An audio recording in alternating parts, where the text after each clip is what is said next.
اس سے کہ ارشد شریف کے واقعے کو تو بہت دن ہو گئے. جس دن یہ واقعہ ہوتا, اگر یہ صحیح معنوں میں بہت دیانتدار ایماندار آدمی ہوتے تو انہیں اسی دن جو ہے اداروں کو بتا دینا تو چاہیے. آپ یہ کہہ رہے ہیں وہ بے ایمان ہیں, ان کی کسی بات کے اوپر توجہ نہ دی جائے؟ میں جو یہ نہیں کہہ رہا, میں جو بات کہہ رہا ہوں وہ آپ کو میرے منہ میں الفاظ ڈالنے کے, میں میں تو یہ پوچھ رہی ہوں آپ کہتا یہ کہہ رہے ہیں یا ہوں نہیں کہہ رہے؟ کہ ان کو جی میں اچھا میں آپ سے I am seeing that he may have been blackmailed اچھا into doing this press conference because there must be something very serious on him. Otherwise ایسی پریس کانفرنس اگر ضمیر جاگنے پہ کرنی تھی تو یہ اس وقت کرتے جس دن ارشد شریف صاحب کا جو ہے قتل ہوا. انٹرسٹنگ. یہ میرا کہنا ہے. اس کے پیچھے بھی ایک سازش نظر آئے گی. میں یہ نہیں کہہ رہا کہ نواز شریف گلٹی ہیں یا نہیں گلٹی. میں اگر نواز شریف کے سامنے ہوتا, انہی نے لائر کو بٹھا کے پریس کانفرنس کی ہے وہاں, ان کو پولیس نے پروٹیکشن دی ہوئی ہے اس وقت, وہ اپنا کیس پولیس میں اکارڈنگ ٹو ہم گئے ہیں. اور آج بھی جو وہاں رپورٹرز ہیں وہ کہتے ہیں ان کے گھر کو پولیس پروٹیکشن ملی ہوئی ہے. سو دیٹ مینس کہ لندن کی police has taken his statement seriously. If London police takes his statement seriously, it is a case where Nawaz Sharif صاحب کو یا ان کو ڈیفیمیشن کے اوپر ضرور لے کے جانا چاہیے. ٹھیک. میں یہ نہیں کہتا, وہ تو بات صحیح کہہ رہے ہیں علی گوہر صاحب کہ ثبوت آئیں گے تو وہ مجرم ڈکلیئر ہوگا. لیکن یہ چارج بھی جب کسی پہ لگتا ہے اور اتنی بڑی شخصیت پہ چارج لگتا ہے, پاکستان کے سابق وزیر اعظم 3 دفعہ کے اوپر لگتا ہے, اور وہ سابق وزیر اعظم میڈیا کے اوپر آ کے یہ نہیں کہتا کہ دس از nonsense. I have never stated it. اور ایسی کوئی بات نہیں ہے. ٹھیک ہے نقوی صاحب, گوٹ یور پوائنٹ. بریگیڈیئر صاحب, پاکستان کے سیاستدانوں دونوں اطراف کیا کیا الزامات نہیں لگ رہے. 90s کے بعد شاید اب ہم لوگوں نے اس طرح کی سیاست دیکھی ہے جہاں کیچڑ پہ کیچڑ اچھالی جا رہے ہیں, اور کیچڑ جو اچھالتا ہے وہ خود بھی اس کے اندر آف کورس اسی طریقے سے میلا بھی ہوتا ہے. لیکن یہاں سیلاب زدگان ہیں, کھلے آسمان تلے بیٹھے ہوئے ہیں, آج بھی سردی کی وجہ سے بیماریاں شدید ہیں. یہاں پاکستان کی اکانومی کا صورتحال یہ ہے کہ جو ہماری کریڈٹ ڈیفالٹ سواپ ریٹ ہے وہ اس ٹائم پہ اس قدر آل ٹائم ہائیز کی طرف ہے. ہم لوگوں کے یہاں اشیاء خورنوش کی قیمتوں کے اندر کمی نہیں ہوئی ہے. آنے والے دنوں کے اندر گیس کی اور قلت نظر آ رہی ہے, اور سارے سیاستدانوں کی باتیں صرف ان 2 میٹرز کے اراؤنڈ جو ہے وہ ریوالو کر رہی ہیں. آپ کو لگتا ہے کہ اگر سیاستدان دوسروں کا ضمیر جگانے کی کوشش کرتے بھی ہیں تو ان کا اپنا ضمیر پبلک کے معاملے کے اوپر جاگا ہوا؟ دیکھیں, یہ پاکستان میں یہ جو پالیٹکس آف پولرائزیشن ہے وہ اس حد تک اس ڈینجرس لیول پہ پہنچ گئی ہے کہ ان میں سے کوئی بھی ایک دوسرے کے ساتھ, جو مخالفین ہیں جو دوسری سائڈ پہ ہیں, ان کے ساتھ بات چیت کرنے کے لیے تیار نہیں ہے. اور یہ بہت افسوسناک بات ہے, اور یہ ملک کو ایک وارننگ دینا چاہتا تھا, جو آپ اس کو سمجھ لیں. وی آر گوئنگ افغانستان وے. اگر آپ افغانستان میں دیکھیں تو یہ مسئلہ جو افغانستان میں تھا وہ یہ تھا کہ کوئی بھی پولیٹیکل پارٹی ایک دوسرے کے ساتھ بات چیت کرنے کے لیے تیار, رائٹ, وہ گیلانی تھا, وہ احمد شاہ مسعود کے ساتھ بیٹھنے کے لیے تیار نہیں تھا. ہر ایک آدمی کہتا تھا صرف میں صحیح ہوں, باقی سارے غلط ہیں, باقی سارے غدار ہیں, انیمی آف دی اسٹیٹ ہیں.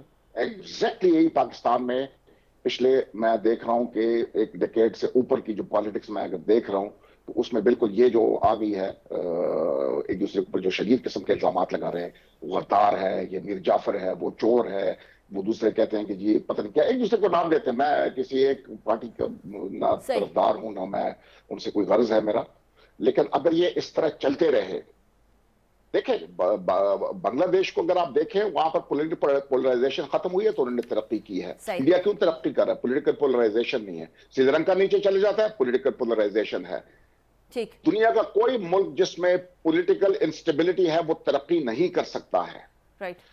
اور یہ تمام پولیٹیکل پارٹیز کو بیٹھ کے کرنی چاہیے. بھائی آپ لوگوں کے پاس جائیں, اگر آپ کو ووٹ ملتا ہے تو ٹھیک ہے, حکومت بنائیے, ووٹ نہیں ملتا ہے ایک دوسرے کو ڈیسٹیبلائز کریں. ٹھیک ہے, this is hunger for power, this is not for the country. آپ ملک کے لیے نہیں کر رہے ہیں, آپ اپنی کرسی بچانے کے لیے کر رہی ہے, برائے مہربانی نہ کریں. Got your point. ٹھیک ہے برگیڈ صاحب, یہ بات تو بجا کہ پولیٹیکل اسٹیبلٹی بڑی امپورٹنٹ ہونی چاہیے. But thank you very much for joining me in the show. Ali Gohar Baloch sahab بہت شکریہ, فردوس شمیم نقوی صاحب بہت شکریہ. ابھی ہم بریک کی طرف جائیں گے, لیکن ایک بات کہ تانے بانے جو ہے وہ اکانومی سے جا کے جڑتے ہیں کہ اگر پولیٹیکل اسٹیبلٹی نہیں ہوگی تو اکنامک اسٹیبلٹی بھی نہیں ہوگی, اگر اکنامک اسٹیبلٹی بھی نہیں ہوگی تو پھر اکنامک پالیسیز کو آگے لے کر جانا ایک دوسرے کی وہ بھی بڑا ناممکن سا ہو جائے گا. اور اگر اکنامک پالیسیز نہیں تسلسل کے ساتھ آگے نہیں بڑھ سکیں گی تو پھر کیا ہوگا, اس کی ذرا مثال میں آپ کے سامنے رکھوں گی ایک بریک کے بعد, جس طرف پاکستان بھی جا رہا ہے.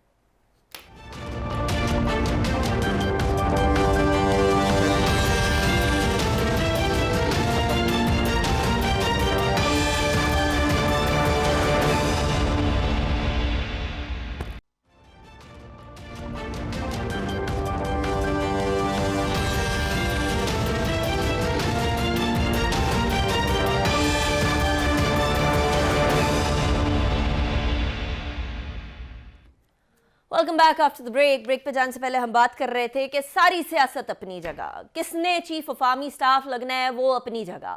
یہ اپنی جگہ کہ ہمارے یہاں سیاستدان ایک دوسرے پہ کیچڑ اچھالنے سے زیادہ اس ٹائم پہ قوم کو ایجوکیٹ یا یکجا کرنے سے کمپلیٹلی قاصر نظر آ رہے ہیں. ایک دوسرے کے اوپر الزامات تو لگا رہے ہیں لیکن الزامات کو پروو نہیں کر پا رہے ہیں. یہاں پرسیپشن کی جنگ تو چل رہی ہے لیکن پاکستان کو ٹھیک کرنے کی جنگ اس ٹائم پر نہیں چل رہی.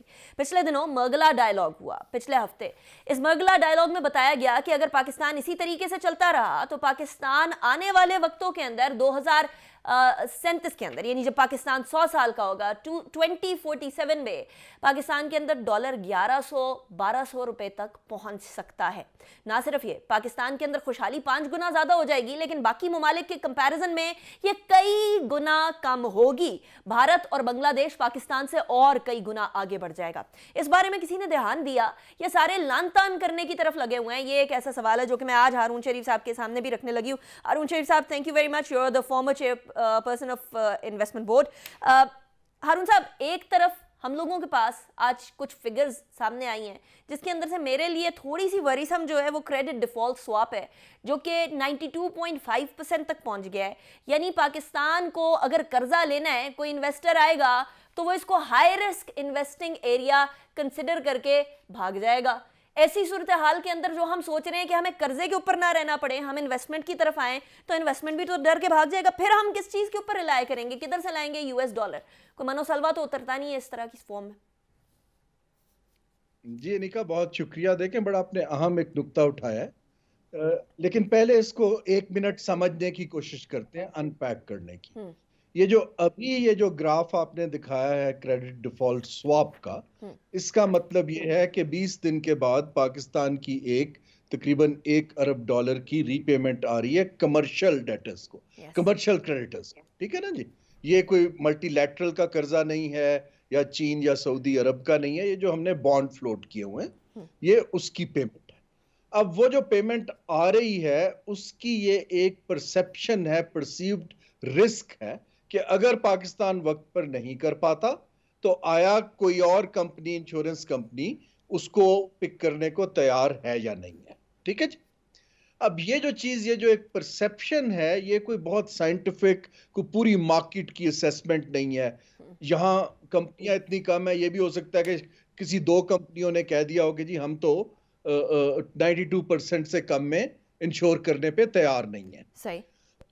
تو ایک تو یہ سمجھنے کی ضرورت ہے کہ اس وقت یہ چیز کیا ہے. یہ ہمارے کوئی اوور آل قرض کے اوپر نہیں ہے, ہماری اوور آل لائبلٹیز کے اوپر نہیں ہے. ہاں, جو آپ کا اہم نقطہ یہ ہے کہ ہم جو اس وقت توجہ ہے وہ ساری کی ساری پاپولزم پر ہے, جھگڑوں کے اوپر ہے, ایک پیٹی پالیٹکس کے اوپر ہے, ایشوز کے اوپر نہیں ہے. نہ میڈیا میں ہے, نہ پالیٹکس میں ہے, اور نہ ہی ہماری ٹیکنوکریٹک ایلیٹ میں ہے. جب آپ اس قسم کی صورتحال میں ہوتے ہیں تو اس معیشت کا ایک رسک بڑھنا شروع ہو جاتا ہے, کیونکہ لوگ آپ کو دیکھتے ہیں کہ یہ تو کام سنجیدہ ہی نہیں ہے, تو ہم یہاں پر کیوں رسک لیں. دیکھیں نا, بلکہ جو کمپنیاں بیٹھی بھی ہوتی ہیں وہاں پہ, وہ ایکسپینشن پلانز کو ہولڈ پہ ڈال دیتی ہیں, کیونکہ نہ پالیسی بنتی ہے, نہ کنسسٹنسی آتی ہے. میں آج کوئٹہ میں بیٹھا ہوا ہوں یہاں ہم نے ایگزیکٹلی وہی بات کر رہے ہیں کہ جو 11 سال پہلے گوادر کے مسائل تھے آج بھی وہی دکھائی دے رہے ہیں، وہی حل کیے جا رہے ہیں. سو یہ جیسے کہا جاتا ہے نا کہ اگر آپ ٹائم اینڈ اگین آپ ایک ہی کام ہارون صاحب، اگر فار ایگزامپل حل بھی وہی دے دیے جائیں اس فاسٹ پیس دنیا کے اندر جہاں ہر سال ہر 5 سال کے بعد بہت ساری چیزیں تبدیل ہو جاتی ہیں، حل بھی وہی دے دیے جائیں، انہی حل کو امپلیمنٹ بھی کر لیا جائے، تب بھی ہم لوگوں کو وہ حل امپلیمنٹ ہوتے ہوئے نہیں نظر آ رہے ہارون صاحب. انفارچونیٹلی ایک حکومت جاتی ہے، دوسری حکومت آتی ہے، وہ پچھلی حکومت کے سارے پلانز کو سکریپ کرتی ہے، اپنی نئے سرے سے اکانومی کو کھڑا کرنے کی کوشش کرتی ہے. اس طرح گرنا اٹھنا یہ پاکستان کب تک سسٹین کر سکتا ہے with this political uncertainty؟ G I totally agree کہ ایک انسرٹنٹی کے ماحول کے اندر ایک ریڈ لائن آ جاتی ہے جس کے بعد آپ کو بہت مشکل صورتحال کا سامنا کرنا پڑتا ہے، اور پاکستان اس ریڈ لائن کے خاصا قریب ہے. اور اس کی وجہ یہ خالی ایکسٹرنل ڈیٹ نہیں ہے، اس کی وجہ ہماری اوور آل ایکسٹرنل پیمنٹس ہیں، ہمارا ڈینجرسلی لو انویسٹمنٹ کا لیول ہے، ہماری پروڈکٹیوٹی بہت کم ہے، تاکہ ہم کمپیٹیٹو نہیں ہیں دنیا میں، جو ہمارا مین مسئلہ ہے. اب آپ کے سوال کا جواب یہ ہے کہ باقی دنیا میں بھی تو ایسے مسائل آئے ہوں گے، انہوں نے کیا کیا؟ اب آپ دیکھیے، اگر آپ سیکیورٹی سٹیٹ کی بات کرتے ہیں تو ہماری شائننگ ایگزامپل ویتنام ہے. وہ ٹوٹل سیکیورٹی سٹیٹ تھا، وہاں سے ایک ٹوٹل اکنامک پاور بن گیا. ٹھیک ہے، ساؤتھ ایشیا کے اندر بنگلہ دیش کی ایگزامپل آپ کے سامنے ہے کہ انہوں نے اپنی ایکسپورٹس کیسے بڑھائیں. اب ہمیں لیکن یہ سب کرنے کے لیے آپ کو جو ابھی میں دیکھ رہا ہوں جو ہماری پاور بروکرز کی گیم چل رہی ہے، اس کے اندر تو کوئی سب ویٹ اینڈ سی میں رہیں گے اگلے الیکشن تک. لیکن اس وقت اس کا حل یہ ہے کہ آپ کو کچھ مضبوط ادارے چاہیے، 2-3 جن پہ لوگوں کا اعتبار آئے. ادارے سے میرا مطلب اے پولیٹیکل، اسٹیٹ بینک ہے، FBR ہے، SCCP ہے، بورڈ آف انویسٹمنٹ ہے، پلاننگ کمیشن ہے یا پرائیویٹائزیشن ہے. اگر یہاں پر آپ ایک مضبوط ایسی پرسنالٹیز کو بٹھا دیں ان جو کا کہ انچارج پولیٹیکل لوگوں کا امپیکٹ نہ لیں یا ان کی بات سننے کی بجائے پاکستان کی بات کریں تو پھر بات الگ ہے. ہارون صاحب، thank you very much for joining me in the show. I am sorry the time was less, لیکن ایک بات تو طے ہو گئی کہ پاکستان کی سیاست اپنی جگہ چلتی رہے، لیکن پاکستان کی معیشت ہماری ریڈ لائن ہونی چاہیے. کوئی کہتا ہے خان صاحب ہماری ریڈ لائن ہے، کوئی کہتا ہے نواز شریف صاحب ہماری ریڈ لائن ہے. ہماری ریڈ لائن پاکستان کی اکانومی ہے. Fix that. انیکا نثار کو اجازت دیجیے، اپنا بہت خیال رکھیے گا. اللہ حافظ. ناصر.